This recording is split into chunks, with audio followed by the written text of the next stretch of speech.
Some crimes are so shocking, so incomprehensible, that they leave an indelible mark on the collective psyche. Today we delve into a chilling and complex case that has captivated and horrified audiences around the world. This is the story of Issei Sagawa, the notorious Japanese who gained the worldwide notoriety for a gruesome crime that he committed in 1981. While we discuss this case, please be advised that some of the content in this video may be distressing or disturbing, as there will be mentions of SA, necrophilia, and cannibalism. If you find this video hard to watch, I will catch you in the next one. Our aim is to provide information and promote understanding, not to glorify or sensationalize. Issei Sagawa was born on 26 April 1949 to wealthy parents who took great care of him. Issei's father, Akira Sagawa, was a businessman who had served as president of Kurita Water Industries. It is said that Issei was born prematurely and had developed enteritis, a disease of the small intestine, and that he was so small that he could fit in the palm of his father's hand. Doctors were so worried about Issei that he might not survive, but he eventually recovered after he received several injections of potassium and calcium, due to which he had really fragile health and a shy personality.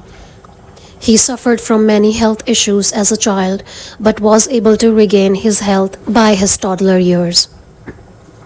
In an interview with Vice in 2016, Issei said that he remembers being spoiled by his mother and that his childhood was truly the greatest time in his life. He often recalls how his mother often babied him due to his frail state, and as well as playing games. One game that he particularly remembers was where, when he would play with his uncle who would pretend to be the monster, would catch Issei and his brother and would lower them into a pot to cook them as soup. Issei found this game both exciting and scary, and at the same time developed his interest in cannibalism. Issei said that as a child, his favorite book was Hansel and Gretel, in which two young children get eaten by a witch, and this idea really excited him. Issei first experienced cannibalistic desires in his first grade when he saw the thighs of his classmate, and when he looked at it, he thought that looks delicious. When he entered junior high school, he became obsessed with Western actress Grace Kelly. Initially it was infatuation, later on Western women became his cannibalistic fantasies. At the age of 24, driven by his cannibalistic desires while attending university in Tokyo, Issei followed a tall German woman to her home and then broke into her apartment while she was sleeping. When Issei saw her sleeping, he wanted to somehow cut off a part of her buttocks to eat it, and he thought somehow if he could do that without the woman realizing it, that would be great. But while trying to do so, the woman woke up, and since she was taller than Issei, she fought back and she pushed him to the ground and called police on him. Issei was then captured by the police and was charged with an attempt to rape. Issei's father then paid settlement to the victim, and the charges against Issei were dropped off. He never confessed about his true intentions.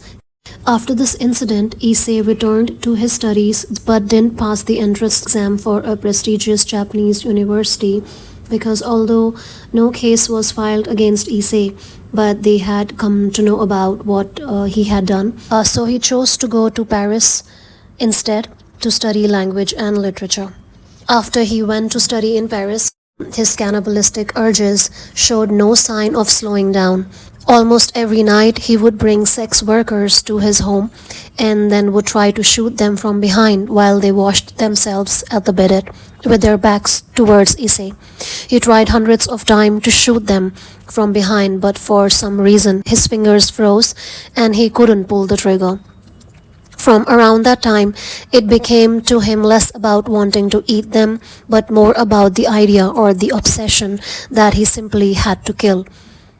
He said that rather than morals and whatnot, it was the instinct that stopped his hand from moving, thinking that the world he lived in would shatter to pieces if he pulled the trigger. Issei then met the girl in one of his classes in university, who would then later on would become his victim.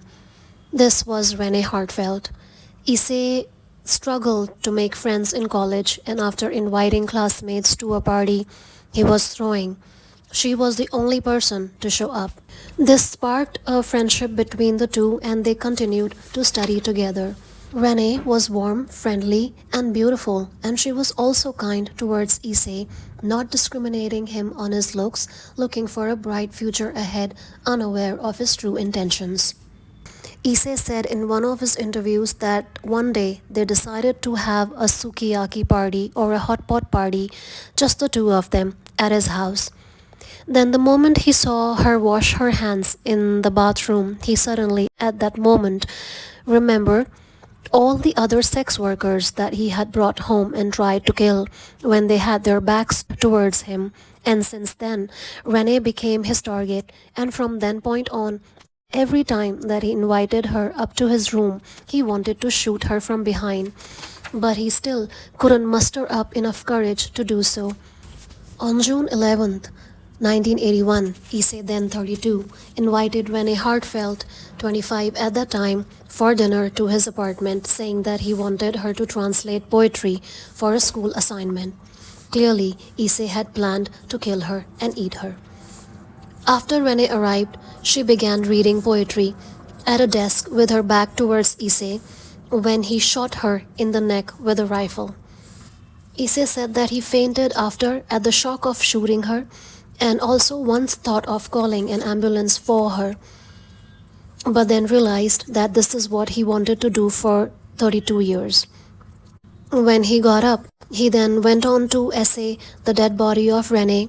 Then he wanted to bite into her skin, but his teeth were not sharp enough, so he left his apartment, bought a butcher's knife, and started eating her raw and cooked, but mostly raw. Issei consumed various parts of her body, eating most of her breasts, face, buttocks, feet, thighs, and neck. Issei ended up swallowing her vagina whole without chewing it, and felt some sort of sick pleasure in it, like his body was on fire. He said that he realized how the human meat is odorless and is the tastiest of all meats. Then he shamelessly went on to describe the human meat, that it doesn't have any gamey animal smell, and when he ate some more after a couple of days later, he thought that the meat had become sweeter, and the meat on the soles of her feet smelled bad and didn't taste very nice, and the neck was the best and it became more delicate as he moved up the body. Issei describing everything so shamelessly only shows that he had no remorse even after committing the crime. On 13th June, he placed Renee's dismemberment body into suitcases and wanted to go to the park and dump the suitcases in the lake. But because of his stature, he struggled with the heavy weight of the suitcases. It drew a lot of attention, and in panic, he left the suitcases in a crowded area of the park. People walking by opened the suitcases, and the police were called after that. When the police went to his apartment, they saw that he had saved the other parts of Renee's body in the fridge so that he could eat them later, and also took several photos of Renee at each eating stage. Issei's trial was said to be one of the most sensational cases in the French history, cannibalism not being everyday occurrence.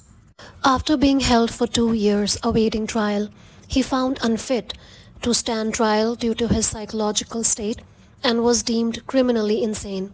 He was committed to a psychiatric hospital in France, but due to bad publicity that Issei was getting, the French authorities decided to deport him back to Japan, where upon examining, the psychologist declared him sane. As the charges against Issei in France had been dropped, the French court documents were sealed and were not released to Japanese authorities. As a result, Issei could not legally be detained in Japan. Issei got out of the hospital on 12th August 1986 and remained free until his death on 24th of November 2022 at the age of 73. Issei managed to evade all legal repercussions of his crime due to a bizarre series of legal loopholes. It is said that Issei Sagawa's deportation to Japan was done under an agreement that his father played a large part in, both politically and financially, leading to his freedom. In the following years after his release, Issei became a controversial figure. His release provoked widespread outrage, with many criticizing the judicial and procedural failures that allowed a confessed killer to walk free. His lack of remorse and willingness to describe his crime in explicit details horrified and fascinated the public for years. Issei lived off notoriety of his crime, profiting from his infamy, while Renee's family endured unimaginable pain of seeing her murderer celebrated. Later on, he authored books detailing his crime and even appeared in an adult film. He became a chilling example of how some individuals can exploit even the most horrific acts for their own twisted purposes. He would often appear in media, publishing more books, even dabbling in the world of art. In an interview with Vice, Issei said that he still desires to eat people, and it becomes so intense in June when women start wearing less and showing more skin, which makes him want to eat someone again before he dies. He admitted to having desires of eating a Japanese woman this time, and also admitted to having a female acquaintance who would let him drink his urine and spit. He said that she would stand above his head and urinate directly in his mouth, but now that she's married, so she stopped. He claimed that he thought it was delicious, and after she gave birth, she would leave bottles of her urine at his house. But he didn't like it anymore because it reeked of motherhood. Issei suffered from a stroke in 2013 and lived under the constant care of his older brother, who apparently also confessed to have the same cannibalistic desires as Issei. Issei's case is a dark reminder of the complexities of human behavior.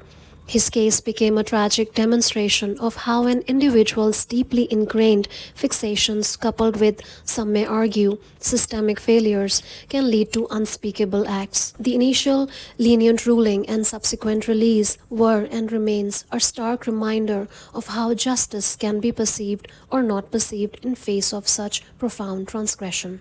This is the disturbing case of Issei Sagawa.